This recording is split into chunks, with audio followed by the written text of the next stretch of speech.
दोस्तों आज की इस वीडियो में हम बात करने वाले हैं कि आप किस तरीके से एचडीएफसी बैंक में एक zero balance saving account open कर सकते हैं। एचडीएफसी बैंक आपको घर बैठे मोबाइल फोन की मदद से अपना अकाउंट ओपन करने की फैसिलिटी प्रोवाइड करता है। अकाउंट ओपन करने के बाद इंस्टेंटली आपको अपने अकाउंट की डिटेल्स प्रोवाइड कर दी जाएंगी, जिसकी मदद से आप अपने अकाउंट से फंड ट्रांसफर करना स्टार्ट कर पाएंगे। इसके अलावा आप वर्चुअल डेबिट कार्ड के साथ भी जा सकते हैं, जो कि आपके मोबाइल बैंकिंग एप्लीकेशन में आपको प्रोवाइड किया जाएगा, जो कि आपको बिल्कुल फ्री ऑफ कॉस्ट दिया जाता है। वहीं अगर आप फिजिकल डेबिट कार्ड ऑर्डर करना चाहते हैं कैश विड्रॉल करने के लिए, तो वो भी आप ऑर्डर कर सकते हैं। अब इस अकाउंट को ओपन करने का लिंक मैं आपको डायरेक्ट ही वीडियो के डिस्क्रिप्शन में प्रोवाइड कर दूंगी, जिस पर क्लिक करके आप इस तरीके के इंटरफेस पर ओपन हो जाएंगे। यहाँ पर आप देख सकते हैं आप zero balance saving account open कर रहे हैं। इसके अलावा आपको काफी अच्छे ऑफर्स इस अकाउंट में प्रोवाइड किए जाते हैं। वीडियो स्टार्ट करने से पहले अगर आप हमारे चैनल पर नए हैं तो प्लीज चैनल को सब्सक्राइब जरूर करिएगा और बेल आइकन दबाना ना भूलें। अब अकाउंट ओपन करने के लिए यहाँ पर आप देखिए आपको ओपन इंस्टेंटली का ऑप्शन मिलेगा, इस पर आप क्लिक करेंगे। कुछ सेकंड्स आप वेट करेंगे। इसके बाद आपके सामने इस तरीके का इंटरफेस खुल करके आ जाएगा। यहाँ सबसे पहले आपसे आपका मोबाइल नंबर पूछा जाएगा। मोबाइल नंबर आपको वही एंटर करना है जो कि आपके आधार कार्ड से लिंक होना चाहिए।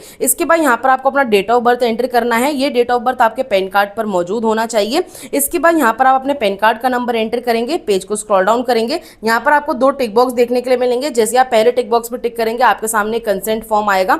आपको पेज को इस तरीके से स्क्रॉल डाउन करके आई एग्री एंड कंटिन्यू पर क्लिक करना है। उसके बाद आपको दूसरे टिक बॉक्स पर टिक करना है। दूसरे टिक बॉक्स पर टिक करने के बाद दोबारा से कंसेंट खुल करके आएगा। पेज को स्क्रॉल डाउन करके आई एग्री एंड कंटिन्यू पर आप क्लिक करेंगे और सारी डिटेल्स फिल करने के बाद नीचे आप स्टार्ट नाउ वाले ऑप्शन पर क्लिक करेंगे। इसके बाद आपके दिए हुए मोबाइल नंबर पर एक ओटीपी कोड भेजा जाएगा। वो ओटीपी आप यहाँ पर फिल करके सबमिट ओटीपी पर क्लिक करेंगे। इसके बाद यहाँ पर आपको अपनी केवाईसी वेरिफिकेशन मेथड सेलेक्ट करने के लिए बोला जाएगा, तो हम यहाँ पर यूज आधार वाले ऑप्शन पर क्लिक करेंगे। हम अपने आधार कार्ड को यूज करके अपनी केवाईसी कंप्लीट करेंगे, तो इस पर क्लिक करके हम नीचे कंटिन्यू वाले ऑप्शन पर क्लिक करेंगे। आगे बढ़ने के बाद यहाँ पर आपको अपने कंसेंट लैंग्वेज सेलेक्ट करने के लिए बोला जाएगा, तो हम यहाँ पर इंग्लिश सेलेक्ट रहने देंगे। इसके बाद हम पेज को स्क्रॉल डाउन करके नीचे यहाँ टिक बॉक्स पर टिक करके कंटिन्यू वाले ऑप्शन पर क्लिक करेंगे। इसके बाद यहाँ पर आपसे आपके आधार कार्ड का नंबर पूछा जाएगा। अपने आधार कार्ड का नंबर आप यहाँ पर एंटर करके नीचे कंटिन्यू पर क्लिक करेंगे। इसके बाद आपके आधार कार्ड से लिंक मोबाइल नंबर पर एक ओटीपी कोड भेजा जाएगा। वो ओटीपी आपको यहाँ पर फिल करना है और ओटीपी फिल करने के बाद यहाँ पर आप सबमिट ओटीपी एंड वेरीफाई पर क्लिक करेंगे। इसके बाद आपके सामने आपकी ई केवाईसी डिटेल्स खुल करके आ जाएंगी, जैसे कि आपका फोटोग्राफ, आपका नाम और आपका ई केवाईसी नंबर, ये आपके आधार कार्ड पर मौजूद होता है। आप पेज को स्क्रॉल डाउन करेंगे तो आप अपना डेट ऑफ बर्थ और परमानेंट एड्रेस भी चेक कर सकते हैं।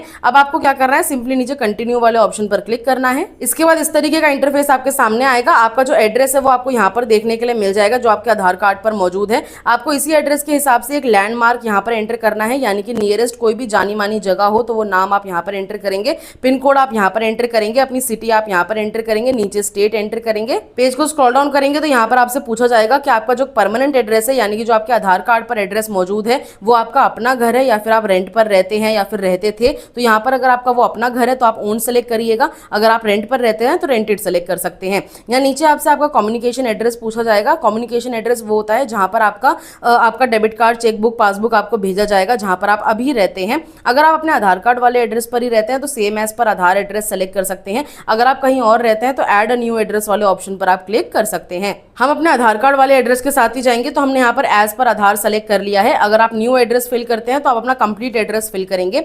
एड्रेस यहाँ सेलेक्ट करने के बाद नीचे आपको अपनी ब्रांच सेलेक्ट करने के लिए बोला जाएगा। यहाँ पर आपको सबसे पहले अपनी स्टेट सेलेक्ट करनी है। यहाँ पर आपको अपनी सिटी सेलेक्ट करनी है। आपकी स्टेट और सिटी के हिसाब से आपकी नियरेस्ट ब्रांचेस आपको यहाँ देखने के लिए मिलेंगी। इस पर क्लिक करके आप सेलेक्ट कर सकते हैं कि आपको कौन सी ब्रांच चाहिए, और ये सब डिटेल्स फिल करने के बाद आप कंटिन्यू पर क्लिक करेंगे। इसके बाद यहाँ पर आपसे आपकी कुछ इंप्लॉयमेंट डिटेल्स पूछी जाएंगी। सबसे पहले इंप्लॉयमेंट टाइप में आप बताएंगे आप काम क्या करते हैं। इस पर क्लिक करेंगे। यहाँ पर आपको मल्टीपल ऑप्शंस मिल जाएंगे। अगर आप खेती बाड़ी करते हैं तो आप फार्मर सेलेक्ट कर सकते हैं। आप हाउसवाइफ है तो हाउसवाइफ। प्रेस्ट मतलब जो पुजारी लोग होते हैं, अगर आप पुजारी हैं तो वो सेलेक्ट कर सकते हैं। पॉलिटिशियन है, रिटायर्ड पर्सन है, सैलरीड यानी कि जॉब करते हैं, सेल्फ एम्प्लॉयड प्रोफेशनल है यानी कि बिजनेस करते हैं, सेल्फ एम्प्लॉयड है, स्टूडेंट है या अनएम्प्लॉयड है। ये ऑप्शंस में से आप कुछ भी सेलेक्ट कर सकते हैं। इसके बाद यहाँ पर आपको अपनी ईमेल आईडी एंटर करने के लिए बोला जाएगा, तो अपनी वैलिड ईमेल आईडी जो आप रेगुलरली यूज करते हैं वो आप यहाँ पर एंटर करेंगे और उसके बाद वेरीफाई ईमेल पर क्लिक करेंगे। उसके बाद आपकी ईमेल आईडी को वेरीफाई करने के लिए आपकी ईमेल आईडी पर एक ओटीपी कोड भेजा जाएगा। वो ओटीपी आप यहाँ पर फिल करके कंफर्म ओटीपी पर क्लिक करेंगे। ईमेल आईडी वेरीफाई होने के बाद यहाँ पर आपसे आपकी एनुअल इनकम पूछी जाएगी, यानी कि आप साल भर में कितने पैसे कमाते हैं। तो यहाँ पर आप एक अंदाजा लगा करके एंटर कर दीजिएगा।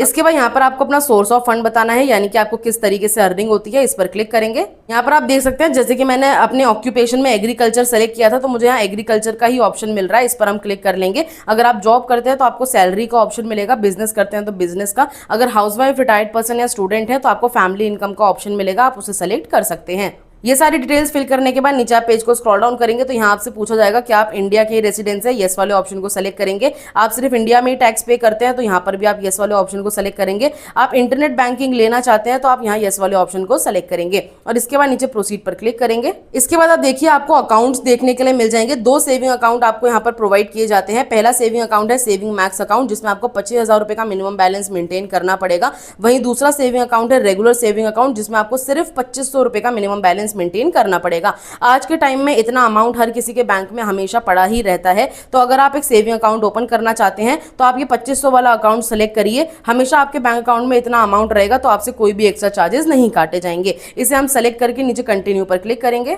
आगे बढ़ने के बाद यहाँ पर आपको अपना मैरिटल स्टेटस बताना है। अगर आप सिंगल है तो सिंगल सेलेक्ट करेंगे, मैरिड है तो मैरिड सेलेक्ट करेंगे। नीचे आपको अपने फादर का नेम यहाँ पर एंटर करना है, यहाँ पर आप अपनी मदर का नेम एंटर करेंगे। इसके बाद आप पेज को स्क्रॉल डाउन करेंगे। यहाँ आपसे पूछा जाएगा कि आप नॉमिनी ऐड करना चाहते हैं। नॉमिनी वो होता है अगर आपके साथ कोई दुर्घटना हो जाती है तो आपका नॉमिनी बैंक जाकर के बचा हुआ फंड विड्रॉल कर सकता है। अगर आप नॉमिनी ऐड करना चाहते हैं तो यहाँ येस पर क्लिक करेंगे। उनका रिलेशनशिप क्या है वो आप यहाँ पर बताएंगे। वो आपके husband, mother, father, brother, sister, wife कौन है वो यहाँ पर सेलेक्ट कर लीजिएगा। नॉमिनी का नाम आप यहाँ पर बताएंगे, डेट ऑफ बर्थ यहाँ पर बताएंगे। नॉमिनी का एड्रेस आप बताएंगे, वो आपके परमानेंट एड्रेस पर रहते हैं। परमानेंट एड्रेस वो होता है जो आपके आधार कार्ड पर मौजूद है। आपके कम्युनिकेशन एड्रेस यानी कि अभी आप जहाँ पे रहते हैं उस एड्रेस पर रहते हैं या फिर किसी दूसरे एड्रेस पर रहते हैं तो उनका एड्रेस आप यहाँ पर फिल कर सकते हैं। और अगर आप नॉमिनी ऐड नहीं करना चाहते तो यहाँ पर आप नो वाले ऑप्शन को सेलेक्ट करेंगे। जैसे कि मैं अभी नॉमिनी ऐड नहीं कर रही हूँ तो हम यहाँ पर कंटिन्यू विदाउट नॉमिनी वाले ऑप्शन पर क्लिक करेंगे।